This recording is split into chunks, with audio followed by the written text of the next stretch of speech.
আসসালামু আলাইকুম। আজকে আমি আছি এখানে, আমার ছেলের দৌড় প্রতিযোগিতা হবে নিউ জার্সিতে, সব হাই স্কুলের বাচ্চাদের। এখানে ওরা জড়ো হয়েছে, প্রত্যেক সপ্তাহে হয়।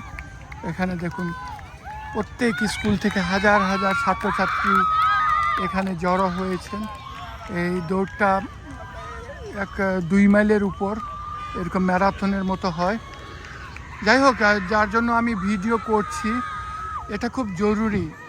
আমি জানি না বাংলাদেশে এরকম হাই স্কুল হয় কি না। একটা ঘুমন্ত জাতিকে জাগিয়ে তুলতে হলে এর স্কুলের ছাত্রদেরকে স্বাস্থ্যের দিকে আমাদের সচেতন হতে হবে।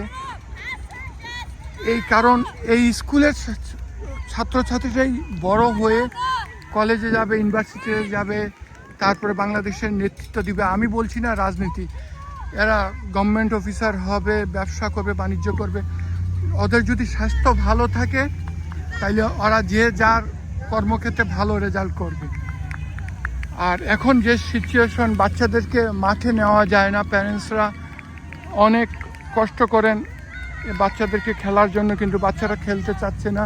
এরা ঘরে বসে মোবাইল টিপে, মোবাইল দিয়েই ওদের খেলা সারাদিন পার করছে। কিন্তু এতে যে স্বাস্থ্যর কী ক্ষতি হচ্ছে প্যারেন্টসরা এটা চিন্তা করছে না, জাতি এটা চিন্তা করছে না। কিন্তু এই দেখুন, আমেরিকার মতো দেশে এখানে খেলাধুলাকে খুবই প্রাধান্য দেওয়া হচ্ছে।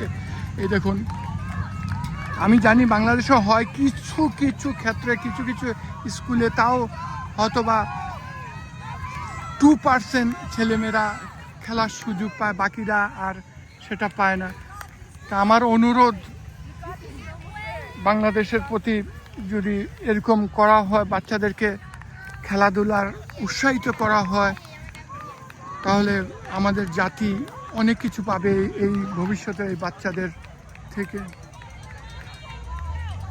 এটাতে আমাদের খেয়াল করতে হবে, এটাতে আমাদের নজর রাখতে হবে। আমার ভিডিও যারা দেখছেন তারা শেয়ার করবেন, আপনাদের মতামত থাকলে জানাবেন। ধন্যবাদ।